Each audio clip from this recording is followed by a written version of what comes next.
Moving an element from one point to another may seem simple, but in Unreal Engine there are many different methods, and each method has a different use.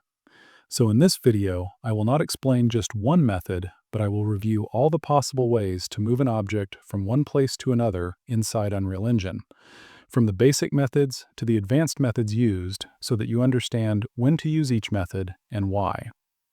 For that reason, I decided to divide all the possible methods in parts. In the first part, we will get to know all the basic methods and concepts for moving an object to another location. And in the second part, we will move on to gradual movement methods instead of instant movement, which will include all the possible approaches for that. So without prolonging things, this video will be simple and creative as usual. Let's begin.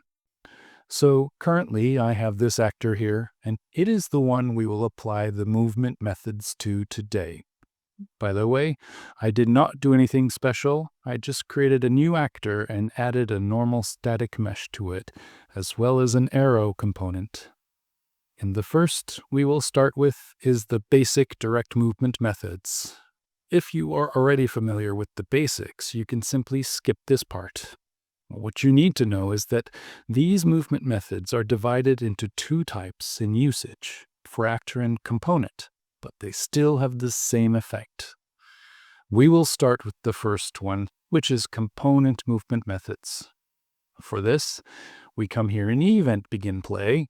I will use a delay of 1 second just to show the effect clearly, and after that, we will need the component to experiment with, which is the reason I created this static mesh.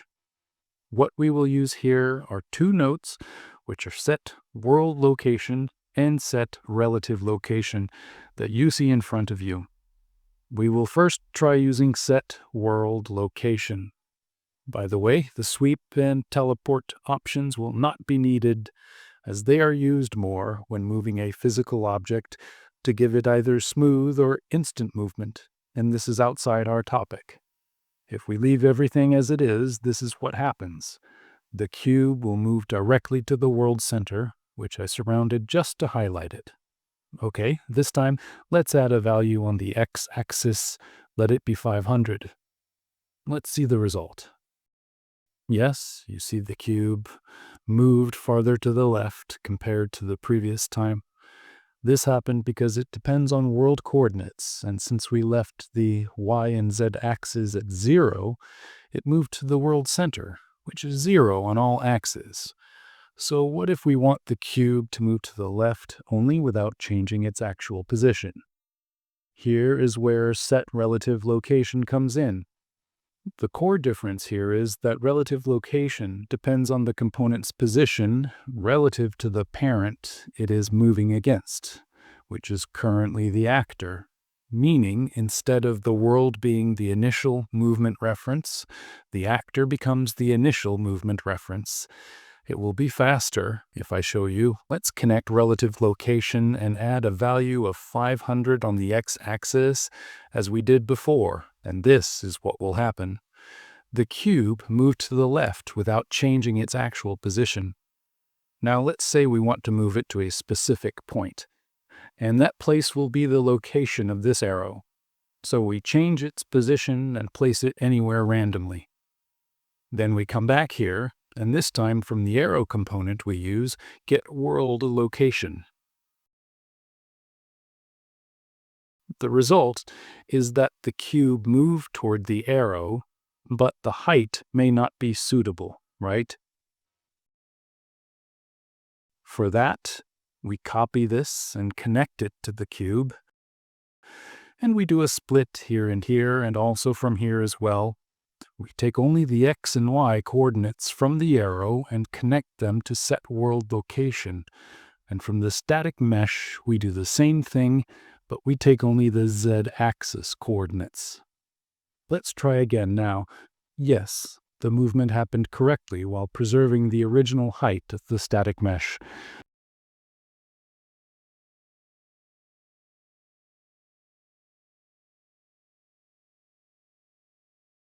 Next, we will talk about moving the actor. The matter here is almost similar to what I was explaining, but with differences that I will explain to you. The nodes we will use are these.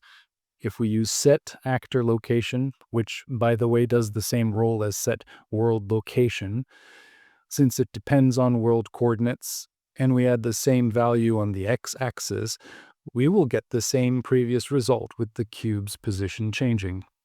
What will change is that not only the cube moves, but everything inside the actor moves to the new location, including the arrow as well. As for relative location, you might expect the same previous result, but the result will be the same as set actor location. And the reason for that is simple. There is currently no parent that the actor is attached to, and when there is none, it will automatically rely on world coordinates. Of course, the way to add a parent to an actor is through attach actor to actor or component. At that point, the actor will have a parent and will rely on its coordinates for movement. As for the last node, teleport, it depends on world coordinates, so there is no change here. The difference is that it ignores any collisions or physics enabled on the actor and moves the actor to the specified point instantly, even if it is inside a wall. Okay, these were the basic methods for moving an object from one point to another. Next, we will talk about methods for moving an object but in a smooth way instead of an instant transition. And yes, I will use these methods on a component only now, since you already know the difference, and the effect will be similar. To start, we can reuse set world location or relative location, and add them to event tick with creating a float variable and making it increase by a value of 1, for example, every frame, and connecting it to one of the axes. This is the simplest and easiest method, and we can move the actor with it as shown now, but as I said, this is the simplest method and not the best. There are nodes that can do the same thing without needing these complications, which are add world offset and add local offset. So how do they work? Simply, you connect them to event tick and specify an added value to one of the axes. I will continue with the x-axis. That's it, and this way we got our first real smooth movement. So now you might be wondering about the difference between it and local offset. Okay, rotate the cube after that. And from here, you can notice that we have a toggle between local and world. So simply, add local offset will move the cube in the direction of the local axis, and add world offset will move the cube in the direction of the world axis. Now let's say you want to move the cube toward a specific point, and let it be the arrow as before, but with smooth movement. For that, there are several solutions. So first, we delete this part here, bring the cube and use set world location, and bring get to world location for the cube and the arrow. The first method we will use is vector interp to constant. Here we will have several inputs. Current will be the cube's current world position, and target will be the position we aim to reach, which is the arrow's position. For delta time, we use getWorld delta seconds. And for speed, we set it to 250. The higher the value here, the faster the movement. And yes, you definitely noticed the smooth movement. The cube moved from its place to the arrow's location and stopped there without further movement. The transition was successful and smooth. Only the z-axis was taken from the arrow as well, so we noticed the cube's height. And we can fix it as we did before by using the x and y-axis result and taking the z-axis from the cube itself.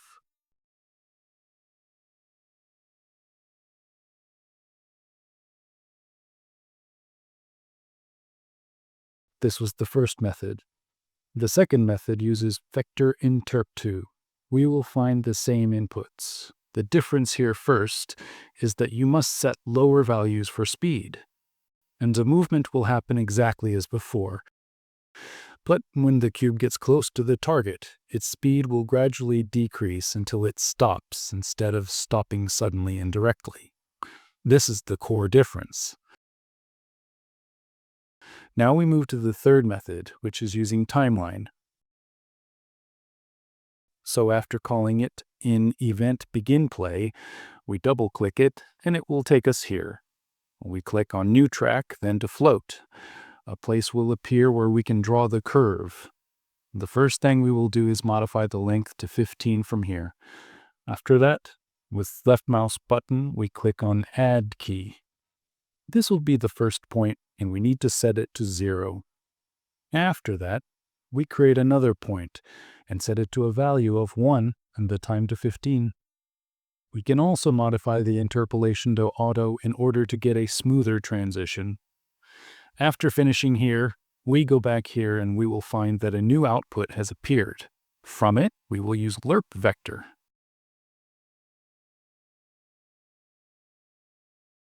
Where input A will be the cube's position, and input B, the arrow's position, and we connect the output to set world location. And this result is a smooth movement toward the target point. Among everything we have tried so far, this is considered the best smooth movement we achieved. Now, the fourth method will be using move component 2. This node, honestly, is my favorite among everything I mentioned because of how easy it is to use in almost all situations. You can use it on an actor by calling its root component, or you can use it directly on a specific component like the cube we have here. It does not really need much explanation. If we leave it as it is now, it will move the cube like set relative location does, but with smooth movement and not instant. All we need to do is specify the time it will take to move toward the next point from here, and we can also make the movement start or end more smoothly by enabling these two options. And yes, we will get a movement like this, easy to implement and does not require much at all. The more you reduce the time here, the faster the movement will be. And if we want it to move toward the arrow, for example, this time we use get relative location and connect it to it. These were all the possible methods to move an element in Unreal Engine. Of course, there may still be other methods that can be used, such as applying physics to it or using a sequence for movement. And there may be other methods like animation, but you will find that most of them either rely on the same basics or are methods that depend on topics different from our main topic. So do not forget to subscribe as usual and like, and thank you for watching up to this point.